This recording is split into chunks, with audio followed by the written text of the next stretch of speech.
इस समय हम सरदार शहर के ऐतिहासिक ताल मैदान में खड़े हैं और कल यहीं से ही लाओ लश्कर के साथ भाजपा नेता अशोक पिंचा है वो अपना नामांकन दाखिल करने के लिए रवाना होंगे। पिछले कुछ दिनों से संशय बना हुआ था कि आखिर भाजपा की टिकट है वो किसे मिलती है। लगातार हमसे भी ये सवाल पूछे जा रहे थे कि भाजपा का उम्मीदवार कौन होगा, टिकट किसके खाते में गई है, टिकट किसको मिली है। इसका आज जवाब आ गया। दोपहर 11:30 बजे पार्टी ने आधिकारिक रूप से घोषणा कर दी कि सरदार शहर के अंदर कमल खिलाने की जिम्मेदारी है वो अशोक पिंचा को दी जाती है। जिसके बाद अशोक पिंचा भी सामने आए और प्रेस के सामने कहा कि मुझे जो जिम्मेदारी पार्टी ने दी है उस जिम्मेदारी पर खरा उतरूंगा और भाजपा को यहाँ पर जीत दिलाऊंगा। भाजपा को यहाँ से जीत की शुरुआत होगी जो कि 2023 तक चलेगी। 2023 तक कांग्रेस का वो खात्मा हो जाएगा। तो ऐसे में तस्वीर साफ हो गई है कि भाजपा की ओर से अब उम्मीदवार है वो अशोक पिंचा होंगे। हालांकि कांग्रेस की ओर से भी तस्वीर है वो साफ है। कांग्रेस की ओर से अनिल शर्मा तय है, लेकिन अभी तक पार्टी ने वो घोषणा नहीं की है। लेकिन कांग्रेस की ओर से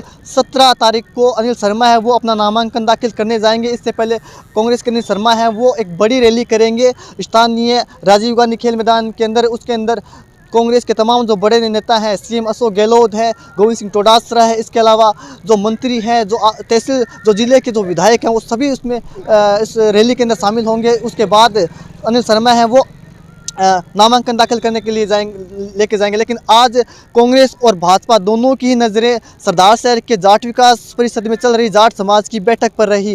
जाट समाज के लोगों में आक्रोश है। उनकी जाट समाज के लोगों ने कहा कि दोनों ही बड़े दलों ने हमारी अनदेखी की, जिसके चलते समाज के अंदर भारी आक्रोश है और समाज इसका बदला लेगा। ऐसे में जाट समाज के लोगों ने आज 4 घंटे तक बैठक की और 4 घंटे तक कांग्रेस और भाजपा दोनों ही दलों की सांसें वो अटकी रही। इस बैठक के अंदर भाजपा, कांग्रेस और आरएलपी सहित समाज के तमाम नेता हैं वो मौजूद रहे। उस बैठक के अंदर गहनता से मंथन किया कि आखिर समाज को अब आगे क्या करना चाहिए। जाट समाज के तमाम नेताओं ने दोनों ही दलों के ऊपर भारी आक्रोश जताया, भारी आक्रोश व्यक्त किया। सभी नेताओं ने अपनी अपनी बात रखी, लेकिन इस बैठक के अंदर कुछ निकल कर विषय सामने नहीं आया। जाट समाज के लोगों के अंदर दो राय थी, जिसके चलते बैठक के अंदर कुछ तस्वीर है वो साफ नहीं हुई। हालांकि जाट समाज है उसने एक कार्यकारिणी समिति बनाई है। उस समिति के अंदर जो सदस्य चुने गए हैं वो राजनीतिक दलों से भी हैं, अलग अलग संगठन से भी हैं और तमाम जो सदस्य हैं उस समिति के वो अब निर्णय करेंगे कि आखिर जाट समाज को किस ओर जाना चाहिए। हालांकि जाट समाज के अंदर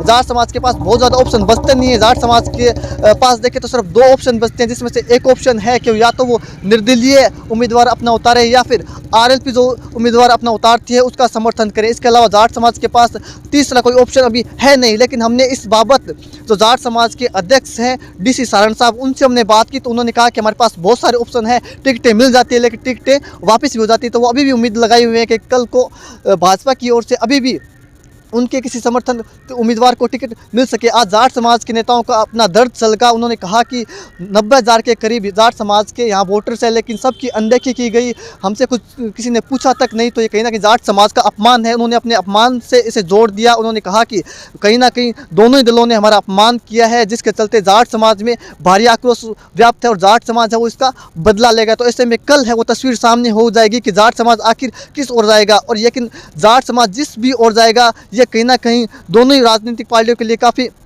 महत्वपूर्ण होगा, क्योंकि जाट समाज यदि अपना निर्दलीय उम्मीदवार उतारता है तो मुकाबला वो त्रिकोणीय हो जाएगा। क्योंकि जाट समाज जिस प्रकार से मजबूती के साथ, जाट समाज की मजबूती ये है कि जाट समाज सरदार शहर में अच्छी खासी तादाद में है, अच्छे खासा वोट बैंक जाट समाज का सरदार शहर में। तो ऐसे में अपने आप में मुकाबला वो काफ़ी कड़ा हो जाएगा। तो भाजपा और कांग्रेस की दोनों की सांसें वो अटकी हुई है, क्योंकि जाट समाज है वो इस उपचुनाव में बड़ा फैक्टर है वो माना जाता है। जाट समाज जिस ओर भी होगा, जीत है या जो विजय श्री है वो उसके खाते में जानी निश्चित है। तो कहीं ना कहीं कल की बैठक होनी है उसके ऊपर काफ़ी कुछ निर्भर करेगा।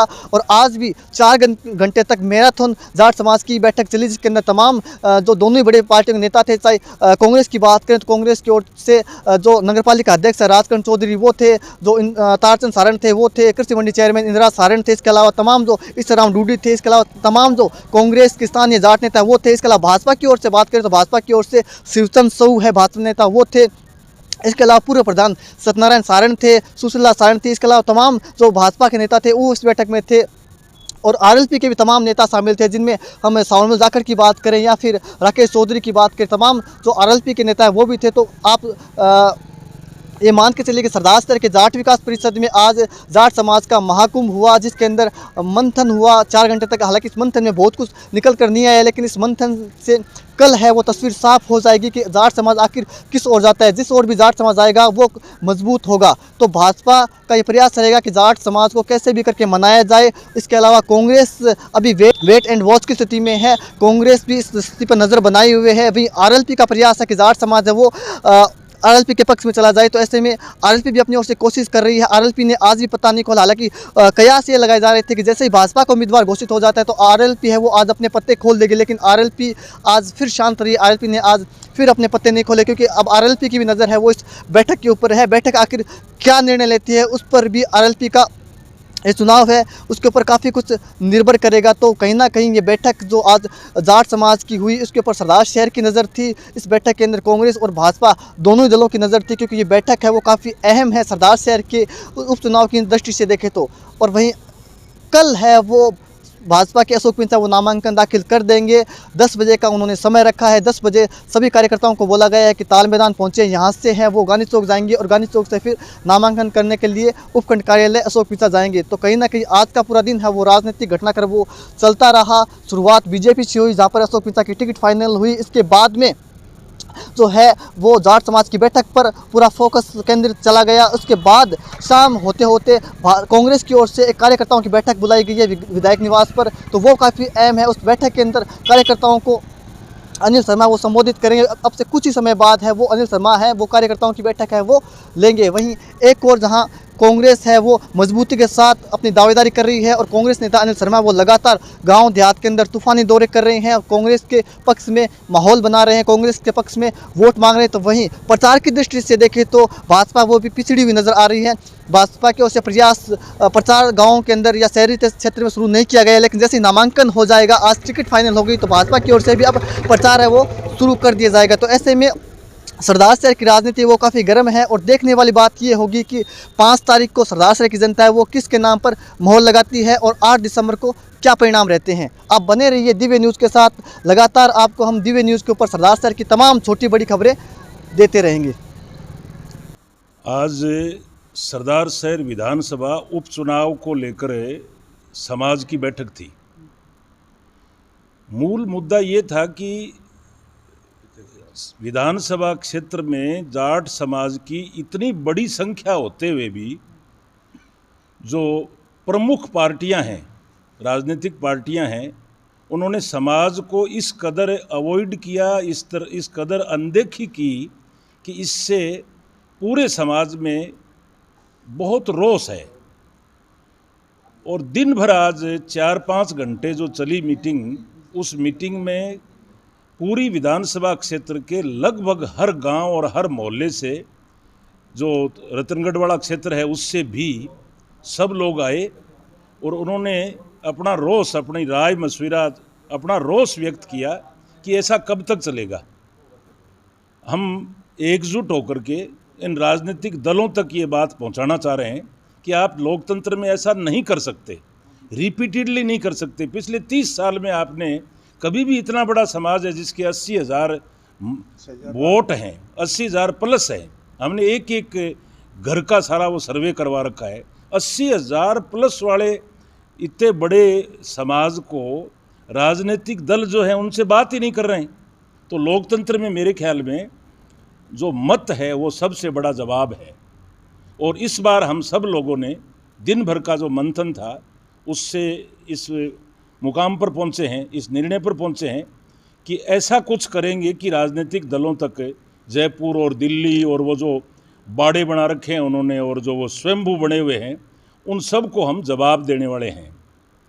दिन भर के मंथन के बाद 11 आदमियों की कमेटी तय की गई है। वो कमेटी मैराथन बैठकें करके कल 5 बजे ये फैसला करने वाली है कि हम क्या करने वाले हैं। वो तो कमेटी के उससे निकलेगा, मंथन के बाद निकलेगा। भारतीय जनता पार्टी ने सरदार शहर के कार्यकर्ताओं की राय को समझते हुए वापस मुझे उम्मीदवार बनाया है। मैं पार्टी नेतृत्व को बहुत बहुत धन्यवाद देता हूँ। मुद्दे चुनाव में अनेक मुद्दे हैं। कांग्रेस की जब राजस्थान में सरकार आई है उसके बाद में पूरी कांग्रेस होटलों में कैद रही है।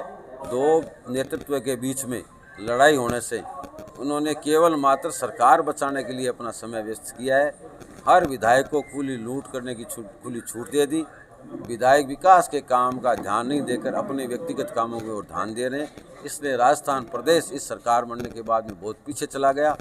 तो चुनौती वाली कोई बात है ही नहीं। 4 साल में सरकार ने कुछ भी किया ही नहीं, तो चुनौती किस बात की।